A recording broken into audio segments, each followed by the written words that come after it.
ಗಿರ್ಜಿ ಗಿರ್ಜಿ ಎಲ್ಲಿದೆಯಾ ಗಿರ್ಜಿ? ಏನ್ ಇವತ್ತು ನನ್ನ ಗಂಡ ಇಷ್ಟು ನಿಧಾನಕ್ಕೆ ಕರಿತಾನಲ್ಲ, ಏನೋ ವಿಷಯ ಇರ್ಬೇಕು, ಅದಕ್ಕೆ ಕರಿತಾನೆ ಅನ್ಸುತ್ತೆ. ಏನ್ ಗಿರ್ಜಿ ಇಲ್ಲಿದೆಯಾ? ನಾನು ಮನೆಯೆಲ್ಲ ಹುಡ್ಕೊಂಡು ಬಂದೆ ನಿನ್ನ. ಏನೋ ಬೇಕಾಗಿರ್ಬೋದು, ಅದಕ್ಕೆ ಮನೆಯೆಲ್ಲ ಹುಡುಕಿರೋದು. ಇಲ್ಲ ಅಂದ್ರೆ ನನ್ನ ಯಾಕೆ ಹುಡುಕ್ತಾ ಇದ್ರು ಇವರು? ಏನ್ರಿ? ಏನಿಲ್ಲ ಗಿರ್ಜಿ, ನೀನು ಬರ್ತಿದ್ದಂಗೆ ಕಾಣಿಸ್ತಿಲ್ವಲ್ಲ, ಅದಕ್ಕೆ ಹೊರಗಡೆ ಹೋಗಿದ್ದಾಳೇನೋ ಅಂತ ಅನ್ಕೊಂಡೆ ಅಷ್ಟೇನೆ. ಏನು ಆಗ ಹೇಳಿದ್ರಲ್ಲೇ ಗೊತ್ತಾಗ್ತಾ ಇದೆ ಏನಂತ. ಎಲ್ಲಿ ಹೋಗ್ಲಿ ರೀ, ಎಲ್ಲೂ ಹೋಗಿಲ್ಲ, ಮನೇಲೇ ಇದ್ದೀನಿ. ಅಡುಗೆ ಮಾಡ್ತಾ ಇದ್ನಲ್ಲ, ಅದಕ್ಕೆ ಕೇಳಿಸಿಲ್ಲ ರೀ ನನಗೆ ಅಡುಗೆ ಮನೆಗೆ. ಏನ್ ಗಿರ್ಜಿ ಯಾವಾಗ ನೋಡಿದ್ರು ಅಡುಗೆ ಮಾಡ್ತೀನಿ, ಅದ್ ಮಾಡ್ತೀನಿ, ಇದ್ ಮಾಡ್ತೀನಿ, ಯಾವಾಗಲೂ ಕೆಲಸನೇ ಮಾಡ್ತಾ ಇರ್ತೀಯಲ್ಲ, ರೆಸ್ಟು ಸ್ವಲ್ಪ ಮಾಡು. ನೋಡು ಎಷ್ಟು ಸಣ್ಣ ಆಗ್ಬಿಟ್ಟಿದ್ಯಾ ಕೆಲಸ ಮಾಡಿ ಮಾಡಿ ಮಾಡಿ ನೀನು. ಇವತ್ತೇನೋ ಐತೆ, ಅದಕ್ಕೆ ಇಷ್ಟೊಂದು ಪ್ರೀತಿಯಿಂದ ಕೆಲಸ ಮಾಡ್ತೀಯಾ, ಸಣ್ಣ ಆಗ್ಬಿಟ್ಟಿದ್ಯಾ ಅಂತ ಎಲ್ಲ ನೈಸ್ ಮಾಡ್ತಾ ಇದ್ದಾರೆ. ಏನಕ್ಕೆ ಇರ್ಬೋದು? ಏನ್ ಯೋಚನೆ ಮಾಡ್ತಾ ಇದೀಯ ಗಿರ್ಜಿ? ಏನು ಮಾತಾಡ್ತದೇ ಇಲ್ವಲ್ಲ ನೀನು? ಹಾ, ಏನಿಲ್ಲ ರೀ. ಏನು ಕರಿತಾ ಇದ್ರಿ? ಏನ್ ಬೇಕಾಗಿತ್ತು? ನೋಡಪ್ಪ, ನನ್ನ ಹೆಂಡತಿ ಕಾಣಿಸ್ಲಿಲ್ಲ ಅಂತ ನಾನು ಕರೆಯೋದು ತಪ್ಪ. ನನಗೆ ಬಂದಿದ ತಕ್ಷಣ ನನ್ನ ಹೆಂಡತಿ ನೋಡ್ಬೇಕು ಅನಿಸ್ತು, ಅದಕ್ಕೆ ಕರೆದೆ ಅಷ್ಟೇ. ಏನ್ ಅಡುಗೆ ಮಾಡಿದ್ಯಾ? ಇಷ್ಟೊಂದು ಘಮ ಘಮ ಅಂತ ಇದೆಯಲ್ಲ. ನೀನು ಮಾಡೋ ಅಡುಗೆ ಅಂತೂ ತುಂಬ ಚೆನ್ನಾಗಿರುತ್ತೆ ಗಿರ್ಜಿ, ಅದಕ್ಕೆ ನಾನು ಎಲ್ಲೂ ಹೊರಗಡೆ ತಿನ್ನೋದೇ ಇಲ್ಲ. ನನ್ನ ಹೆಂಡತಿ ಕೈ ಅಡುಗೆ ಅಂದರೆ ಎಷ್ಟು ಚೆನ್ನಾಗಿರುತ್ತೆ ಗೊತ್ತಾ? ನನ್ನ ಸ್ನೇಹಿತರಿಗೂ ಸಹ ಹೇಳ್ತಾ ಇರ್ತೀನಿ, ನನ್ನ ಹೆಂಡತಿ ತುಂಬ ಚೆನ್ನಾಗಿ ಮಾಡ್ತಾಳೆ ಅಡುಗೆನ ಅಂತ. ಏನಾಯ್ತು ಕೆಲಸ? ಅದಕ್ಕೆ ಇಷ್ಟೊಂದು ಹೋಗ್ತಾ ಇರೋದು ನನ್ನ ಗಂಡ. ಏನಿಲ್ಲ ರೀ, ಪಕ್ಕದ ಮನೆ ಶಾಂತಕ್ಕವರು ಕುಂಬಳಕಾಯಿ ಬೆಳೆದಿದ್ರಂತೆ, ಗದ್ದೆಯಲ್ಲಿ ತಂದು ಕೊಟ್ಟಿದ್ರು. ಅದಕ್ಕೋಸ್ಕರ ಅದನ್ನ ಹಾಕ್ಬಿಟ್ಟು ಅಡುಗೆ ಮಾಡ್ತಾ ಇದ್ದೀನಿ ರೀ. ನೀವು ಬರ್ತೀರಾ, ಮತ್ತೆ ಮಗನು ಬರ್ತಾನಲ್ಲ, ಇನ್ನು ಲೇಟ್ ಆಗುತ್ತೆ ಅಂತ ಅಂದ್ಬಿಟ್ಟು ಮಾಡ್ತಾ ಇದ್ದೆ ರೀ. ಪರವಾಗಿಲ್ಲ ಗಿರ್ಜಿ, ನೀನು ಕೆಲ್ಸಕ್ಕೆ ಹೋಗಿ ಬಂದ್ ಮಾಡ್ಬೇಕಲ್ವಾ, ಆರಾಮಾಗಿ ರೆಸ್ಟ್ ತಗೊಂಡೇ ಮಾಡು, ಅರ್ಜೆಂಟ್ ಏನಿಲ್ಲ. ಆಗ್ಲಿಲ್ಲ ಅಂದ್ರೆ ಹೇಳು, ಹೊರಗಡೆಯಿಂದನೇ ತರ್ತೀನಿ ನಾನು. ಏನು ಬೇಡ ರೀ, ಮನೆಯಲ್ಲೇ ಮಾಡಿದ್ದೀನಲ್ಲ ಇವಾಗ. ಹೆಂಗಾದ್ರೂ ಮಾಡಿ ಇವಳ ಹತ್ರ ಎಲ್ಲ ದುಡ್ಡನ್ನ ಇಸ್ಕೋಬೇಕು, ಇಲ್ಲ ಅಂದ್ರೆ ಇವಳು ಹೊಗಳಲಿಲ್ಲ ಅಂದ್ರೆ ಕೊಡೋದಿಲ್ಲ, ನೈಸ್ ಮಾಡ್ಬೇಕು. ಹೆಂಗಾದ್ರೂ ಮಾಡಿ ಆ ದುಡ್ಡನ್ನ ಇಸ್ಕೊಂಡು ಹೋಗ್ಬಿಡ್ಬೇಕಲ್ಲ. ಇವಾಗ ನನಗೆ ಕುಡಿಯೋಕ್ಕೆ ದುಡ್ಡೇ ಇಲ್ಲ, ಖಾಲಿ ಆಗ್ಬಿಟ್ಟೈತಲ್ಲ. ಮತ್ತೆ ಮಗನಿಗೆ ಎಕ್ಸಾಮ್ ಯಾವಾಗ್ಲಿಂದ ಶುರುವಾಗುತ್ತೆ? ಮುಂದಿನ ವಾರದಿಂದ ಶುರುವಾಗುತ್ತೆ ಅಂತ ಹೇಳ್ತಾ ಇದ್ದಾರೆ ರೀ. ಅವ್ನ ಫೀಸ್ ಏನೋ ಕಟ್ಟಕ್ಕೆ ಅಂತ ಇಟ್ಟಿದ್ದಲ್ಲ, ದುಡ್ಡನ್ನ ಏನ್ ಮಾಡಿದೆ, ಕಟ್ತಾ? ಇನ್ನೂ ಕಟ್ಟಿಲ್ಲ ರೀ, ನಾಳೆ ಹೋಗಿ ಕಟ್ಟೋಣ ಅಂತ ಅಂದ್ಕೊಂಡಿದ್ದೀನಿ. ಲಾಸ್ಟ್ ಡೇಟ್ ಇನ್ನು ಮುಂದಿನ ವಾರ ಇದೆಯಂತೆ, ಅದಕ್ಕೆ ನಾಳೆ ಕಟ್ಟಿದ್ರಾಯ್ತು. ಇವತ್ತು ಟೈಮ್ ಆಗಲಿಲ್ಲ ಹೋಗಿ ಕಟ್ಟೋದಕ್ಕೆ, ಅದಕ್ಕೆ ಹೋಗಿಲ್ಲ. ನಾಳೆ ಕಟ್ಟೋಣ ಅಂತ ಅಂದ್ಕೊಂಡಿದ್ದೀನಿ. ಯಾಕೆ ಆ ಥರ ಲೇಟ್ ಮಾಡ್ತೀಯ? ದುಡ್ಡು ಇಟ್ಕೊಂಡು ಕೊಡು, ನಾನೇ ಹೋಗಿ ಕಟ್ ಬರ್ತೀನಿ, ನಾನು ಫ್ರೀ ಆಗಿದ್ದೀನಲ್ಲ. ಪಾಪ ನಿನಗೆ ಕೆಲಸ ಹೋಗಿ ಕಟ್ಟೋಕ್ಕೆಲ್ಲ ಆಗೋದಿಲ್ಲ.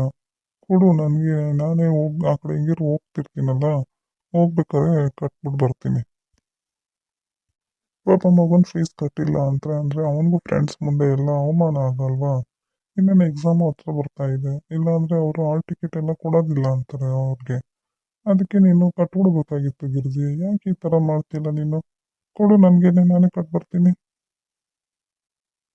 ಏನು ನನ್ನ ಗಂಡಂಗೆ ಇಷ್ಟೊಂದು ಜವಾಬ್ದಾರಿ ಬಂದ್ಬಿಡೈತೆ, ಮಗನ ಬಗ್ಗೆ ಕಾಳಜಿ ಬಂದ್ಬಿಟ್ಟೈತೆ. ಫೀಸ್ ಅವರೇ ಕಟ್ತೀನಿ ಅಂತ ಅವರಲ್ಲ, ಕೊಟ್ಬಿಟ್ಟ ಬೇಡವಾ? ಏನು ಮಾಡಲಿ? ಏನು ಗಿರ್ಜಿ, ಏನು ಯೋಚನೆ ಮಾಡ್ತಾ ಇದೀಯ? ಹೋಗು, ಬೇಗ ತಗೊಂಡ್ ಬಾ, ಹೋಗು, ನಾನು ಕಟ್ಬಿಟ್ಟು ಬರ್ತೀನಿ. ಇರ್ರಿ, ತಗೊಬಂದು ಕೊಡ್ತೀನಿ, ನೀವೇ ಕಟ್ಬಿಟ್ಟು ಬರೋರಂತೆ. ಹೆಂಗಿದ್ರು ಆ ಕಡೆ ಹೋಗ್ತೀನಿ ಅಂತಿರಲ್ಲ, ನನಗಂತೂ ಹೋಗೋಕ್ಕೆ ಟೈಮೇ ಆಗ್ತಾ ಇಲ್ಲ. ಹೌದು, ನೀವು ಹೇಳ್ದಂಗೆ ಫೀಸ್ನ ಕಟ್ಟಿಲ್ಲ ಅಂತ ಅಂದರೆ ಆ ಟಿಕೆಟ್ ಕೊಡಲ್ಲ, ಏನಿಲ್ಲ. ಪಾಪ ಅವನು ಸುಮ್ಮನೆ ಯಾಕೆ ಟೀಚರ್ಸ್ ಹತ್ರ ಮತ್ತು ಫ್ರೆಂಡ್ಸ್ ಮುಂದೆ ಎಲ್ಲ ಅವಮಾನ ಆಗುತ್ತೆ ಅವನಿಗೂ. ಅಪ್ಪ ಹೆಂಗೋ ನನಗೆ ಒಟ್ಟಿನಲ್ಲಿ ಕುಡಿಯೋದು ದುಡ್ಡು ಸಿಗ್ತೈತೆ, ಏನು ಮಾಡೋದು, ದುಡ್ಡೆಲ್ಲ ಖಾಲಿ ಆಗೋಯ್ತು ಅಂತ ಅನ್ಕೊಂಡಿದ್ದೆ. ಸದ್ಯಕ್ಕೆ ಮಗನ ಫೀಸ್ ಕಟ್ಟಿಲ್ಲ ಅನ್ನೋದೊಂದು ದುಡ್ಡು ಸಿಕ್ತಪ್ಪ. ನೋಡ್ಕೊಳ್ಳೋಣ ಆಮೇಲೆ. ಇಲ್ಲ ನಾನು ಕಟ್ಟಿಲ್ಲ ಅಂದರೆ ಅವಳೇ ಕಟ್ಕೊತಾಳೆ. ಸುಮ್ಮನೆ ಇವಾಗ ಏನೋ ಒಂದು ಹೇಳಿ ಈಸ್ಕೊಂಡು ಹೋಗ್ಬಿಟ್ರೆ ಸಾಕು. ಏನಕ್ಕಪ್ಪ ಸುಮ್ಮನೆ ಪ್ರೈವೇಟ್ ಸ್ಕೂಲ್ಗೆ ಹಾಕಬೇಕು, ಗೌರ್ಮೆಂಟ್ ಸ್ಕೂಲ್ಗೆ ಹಾಕಿದ್ರೆ ಆಗ್ತಿತ್ತು. ಈ ಫೀಸು ಅದೆಲ್ಲ ಕಟ್ಟೋದೆಲ್ಲ ದುಡ್ಡು ಉಳಿತಿತ್ತು. ಇವಳು ನನ್ನ ಮಾತೇ ಕೇಳಿಲ್ಲ. ಇಲ್ಲ ಇಲ್ಲ, ನಾನು ಪ್ರೈವೇಟ್ ಸ್ಕೂಲ್ಗೆ ಹಾಕಬೇಕು ಅಂತ ಹಾಕಿದ್ದಾಳೆ. ಅದಕ್ಕೂ ಎಷ್ಟು ಫೀಸ್ ಕಟ್ಟಬೇಕು, ಸುಮ್ಮನೆ ವೇಸ್ಟು. ಅದ್ರ ಬದಲು ನಾನು ಕುಡಿಯೋಕ್ಕಾರ ದುಡ್ಡು ಸಿಕ್ಕಿದ್ರೆ ಎಷ್ಟು ಚೆನ್ನಾಗಿರ್ತಾ ಇತ್ತು ಆ ದುಡ್ಡೆಲ್ಲ ನನಗೇನೆ. ಹಾಂ ತಗೊಳ್ರಿ, ಮಗನ ಫೀಸ್ ಕಟ್ಬಿಟ್ಟು ಬನ್ನಿ. ಆಯ್ತು ಕೀರ್ತಿ, ನೀನೇನು ತಲೆ ಕೆಡ್ಸ್ಕೊಬೇಡ, ನಾನು ಫೀಸ್ ಕಟ್ಕೊಂಡು ಬರ್ತೀನಿ ಆಯ್ತಾ. ಅಯ್ಯೋ ನನ್ನ ಗಂಡ ಎಷ್ಟು ಒಳ್ಳೆಯವನಪ್ಪ, ನಂಗೆ ಟೈಮ್ ಇರಲ್ಲ ಅಂದ್ಬಿಟ್ಟು ಅವರೇ ಫೀಸ್ನ ಕಟ್ಬಿಟ್ಟು ಬರ್ತೀನಿ ಅಂತವಲ್ಲ.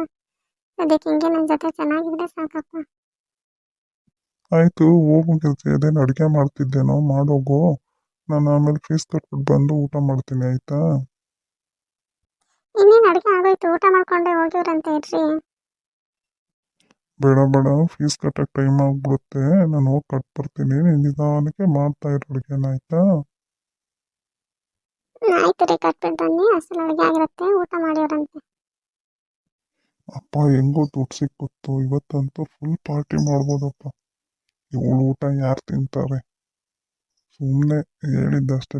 ಅಯ್ಯೋ ಆಚೆನೆ ತಿನ್ಕೊಂಬಂದ್ರೆ ಆಯ್ತು, ಇವಳು ಊಟ ತಿನ್ನೋದ್ಕಿಂತ ಹೆಂಗಿರೋ ದುಡ್ಡೈತೆ, ಹೋಟೆಲ್ಗೆ ಹೋಗಿ ಆರಾಮಾಗಿ ತಿನ್ಕೊಂಡು ಕುಡ್ಕೊಂಡು ಬರ್ತೀನಿ.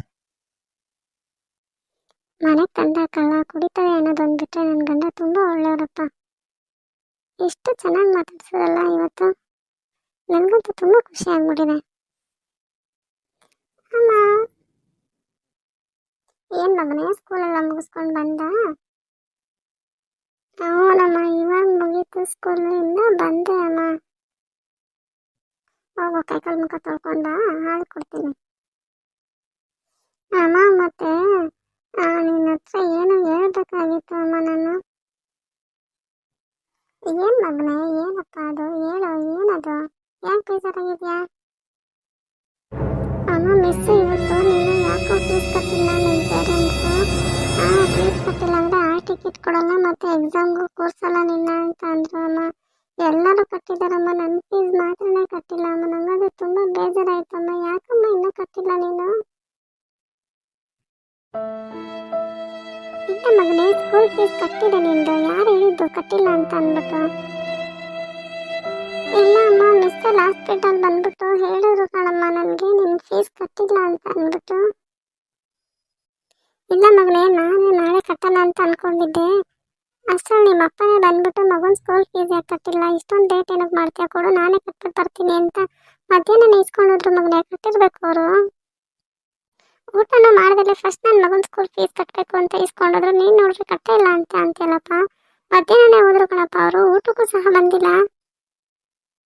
ಇಲ್ಲ ಕಣಮ್ಮ ಮಿಸ್, ಸುಮ್ಮನೆ ಹೇಳೋದಿಲ್ಲ. ಅವ್ರು ಹೇಳಿದ್ರು ನೀನು ನಾಳೆ ಬರ್ಬೇಕಾದ್ರೆ ಸ್ಕೂಲ್ ಫೀಸ್ ತರಲೇಬೇಕು ಅಂತ ಹೇಳಿ ಕಳಿಸಿದ್ದಾರೆ ಕಣಮ್ಮ ನನಗೆ. ಅಯ್ಯೋ ದೇವ್ರೆ, ಏನು ಮಾಡೋದು, ನನ್ನ ಗಂಡ ಹಿಂಗೆ ಮಾಡ್ತಾನೆ ಅಂತ ಅನ್ಕೊಂಡಿರ್ಲಿಲ್ಲಪ್ಪ. ಅವನು ಅಷ್ಟು ಚೆನ್ನಾಗಿ ಬಂದು ಕೇಳಿದಾಗಲೇ ತಿಳ್ಕೊಬೇಕಾಗಿತ್ತು ನಾನು. ಅಯ್ಯೋ ಅವ್ನ ಕೈಲಿ ಕೊಡಬಾರ್ದಾಗಿತ್ತು ನನ್ನ ದುಡ್ಡನ್ನ. ಏನೋ ಚೆನ್ನಾಗಿ ಮಾತಾಡಿಸಿ ಕೇಳಿದ್ನಲ್ಲ, ತಗೊಂಡೋಗಿ ಕಟ್ತಾನೆ ಅಂದರೆ ಹಿಂಗೆ ಮಾಡೋದು. ಏನಪ್ಪ ಮಾಡಲಿ, ನಾಳೆ ಅಷ್ಟು ದುಡ್ಡು ಎಲ್ಲಪ್ಪ ಹೊಂದಿಸ್ತೆ ನಾನು. ಯಾರು ಕೊಡ್ತಾರೆ, ಇಂಥ ಕೆಲಸ ಮಾಡಿದ್ನಲ್ಲ. ಮಗನ ಫೀಸ್ಗೆ ಅಂತ ಇಟ್ಟಿದ್ದ ದುಡ್ಡನ್ನ ತಗೊಂಡೋಗಿ ಕೊಡ್ಕೊಂಡು ಬಂದಿರ್ತಾನೆ. ಜವಾಬ್ದಾರಿ ಅನ್ನೋದೇ ಬರಲ್ಲಪ್ಪ ಇವನಿಗೆ. ಏನು ಮಾಡೋಣ ನಾನು?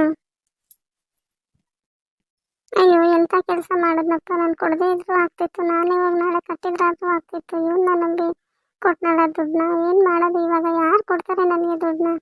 ನಾನು ಹತ್ರ ಇರೋ ದುಡ್ಡನ್ನೇ ಸ್ವಲ್ಪ ಕೂಡಿಸಿ ಇಟ್ಟು ಮಗನ ಫೀಸ್ ಆದರೂ ಕಟ್ಟೋಣ ಅಂತ ಇಟ್ಕೊಂಡಿದ್ದೆ. ಅದನ್ನು ಕಿತ್ಕೊಂಡು ಹೋದ್ನಲ್ಲ ಇವನು. ಏನು ಮಾಡಲಿ ಇವನಿಗೆ? ನಮ್ಮ ಜೀವನ ಅಂತೂ ಹಿಂಗಾಯ್ತು. ನನ್ನ ಮಗನಾದರೂ ಚೆನ್ನಾಗಿ ಓದಲಿ ಅಂತ ಹಿಂಗೆ ಮಾಡಿದ್ರೆ ಅದಕ್ಕೂ ಆಯ್ತಾ ಇಲ್ವಲ್ಲ. ಅಯ್ಯೋ ಏನು ಮಾಡಲಿ ನಾನು ಇವಾಗ? ಅಮ್ಮ ಯಾಕಮ್ಮ ಅಳ್ತಾ ಇದೆಯಾ? ಸ್ಕೂಲ್ ಫೀಸ್ ಕೇಳಕ್ಕೆ ಈ ಥರ ಅಳ್ತಾ ಇದೆಯಲ್ಲ, ಯಾಕಮ್ಮ ಅಳ್ತಾ ಇದೆಯಾ ನೀನು? ಸ್ಕೂಲ್ ಫೀಸ್ಗೆ ಅಂತ ಇಟ್ಟಿದ್ದನ್ನ ಇಟ್ಕೊಂಡು ಕುಡ್ದ ಅಂತ ಹೇಳ, ನನಗೆ ಸುಳ್ಳು ಹೇಳಿ ಇಸ್ಕೊಂಡ ಅಂತ ಹೇಳ, ಏನಂತ ಹೇಳಪ್ಪ ಮಗನೇ? ನಿನ್ಗೆ ಏನು ಅಂತ ಅರ್ಥ ಆಗುತ್ತೆ ಮಾಡಿಸ್ಲಪ್ಪ ನಾನು. ಅಯ್ಯೋ ಬೇಜಾರು ಮಾಡ್ಕೊಂಡು ಅಳ್ಬೇಡ ಅಮ್ಮ, ನಿಮ್ಗೆ ಆದಾಗಲೇ ಕಟ್ಟಮ್ಮ ಫೀಸ್ನ. ನಾನು ಸ್ಕೂಲ್ಗೆ ಹೋಗಲ್ಲ ಬೇಕಾದ್ರೆ. ಅಯ್ಯೋ ಹಾಗೇನಲ್ಲ ಮಗನೇ, ನಿನ್ಗೆ ಯಾಕೆ ಫೀಸ್ ನಾನು ಕಟ್ತೀನಿ, ಸ್ಕೂಲ್ಗೆ ಹೋಗು ಮಗನೇ. ನೀನು ಸ್ಕೂಲ್ಗೆ ಹೋಗಿ ಚೆನ್ನಾಗಿ ಓದಪ್ಪ ನೀನು. ಅದಂತೂ ಇರೋದು ಕಣ ನನಗೆ ಆಸೆ, ಅದು ಬಿದ್ದಿರಿ ಏನೂ ಇಲ್ಲ ಕಣ. ಆಯ್ತಮ್ಮ, ನಾನು ಚೆನ್ನಾಗಿ ಓದ್ತೀನಮ್ಮ, ಇನ್ನು ಅಳ್ಬೇಡ ಕಣಮ್ಮ.